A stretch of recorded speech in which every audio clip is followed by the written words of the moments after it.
Hi there, my name is Vic Veer. I'm an ENT consultant working for the NHS in central London, and I want to do a very quick video about the different types of nasal sprays. Because there's an awful lot of confusion about these nasal sprays, I want to try and make it very clear in this very short video when you should use each one. So the first one I think a lot of people know about are things called decongestants. Decongestants are things that you spray up your nose, like Otrivine or Sinex or Albus oil, all those things that say that they're safe, but they're not really safe if you use them for too long. Using these sprays, open up your nose and unclog it very quickly. So it's very useful for a cold or a flu. You're just trying to get through the next few days.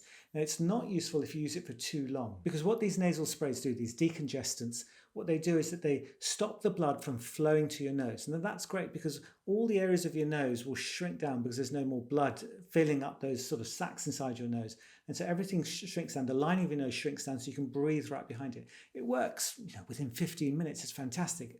And so if you've got a cold or a flu, you can use this spray for 1 or 2 days, opens up your nose, you can breathe a lot better. And then when the cold and flu disappears, you don't have to use it so much and it stops. Now, the problem is if you use these sprays for too long, you get something known as Rhinitis Medicamentosa, which is basically a posh way of saying that there's not enough oxygen in your nose. So when there's no blood flowing to your nose, the bones and the cartilage can survive this for a short time, but they can't survive for too long. So if you keep spraying it over and over again because you just feel like, I just want to be able to breathe better, and this is the only thing that works.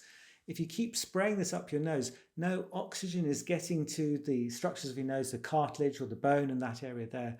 And then as soon as the effect of that drug wears off, the body goes, right, that area is starved of oxygen, get blood down there as soon as possible. So it swells up more than you had before. Then you reach for your Otrivine or Sinex sprays and spray it again just to try and get that relief again. And what you end up is with this sort of this vicious cycle or an addiction type of thing where you have to constantly spray it. It takes months to get out of that. So remember, don't use those sprays for more than a few days. I'd cut it down to 3 days at max. So decongestant sprays are only really useful for colds and flus and no longer than that. Steroid nasal sprays, on the other hand, are very useful for the long term, particularly if you use the low bioavailability ones. So the ones that you spray up in your nose and don't extend steroid all around your whole body. So things like Nasal, Decongestants, all those sorts of sprays go through your whole body and give you side effects of steroids all the time. It's like taking a tablet each day. Whereas if you use the low bioavailability sprays like Flixenase, Nasonex, Demista, can't think of Avamis, those sorts of sprays, I'll leave a list here. Those sprays are very good because they've got low bioavailability. So that means when you spray it up in the nose, they don't spread through your whole body. It just stays in your nose. And so the side effect profile of those steroid sprays are much better because they don't give you all the side effects of taking steroids for too long. Whereas the other ones like Decongestants, Nasal, all those drops, you're only allowed to use them for a maximum of 3 months. And although they're a lot cheaper, it's not worth it if you can only use it for 3 months and you start getting side effects from it if you take it for too long. Now, there is another spray that many people don't know about. It's called Rinatec spray or Ipratropium Bromide spray. It's not a steroid, it's not a decongestant, and it's not useful for nasal obstruction at all, so you can switch off now if you want to and just skip on to the next bit. But what Rinatec does is to stop a very drippy nose. So a lot of people, although they say, look, my nose isn't blocked at all, but it just seems to drip clear fluid all the time. When I go out into the cold or come into from the warm, my nose starts dripping. When I start eating, it feels like my nose starts dripping. It's really embarrassing in a restaurant. So in those situations, you can use Ipratropium Bromide nasal spray. You spray it up your nose and it works very quickly, a bit like the decongestants I talked about at the start of the video. It works very quickly and it's something that you could use maybe before you go to the restaurant so you don't embarrass yourself in front of other people. And it's relatively safe. You can use it. Just obviously talk to your doctor first before using it. But it's a little not as well known. And it's useful for this sort of drippy nose syndrome. I think they're called old man's drip. Maybe people don't want to be called an old man or a drip, but that's what we doctors call it.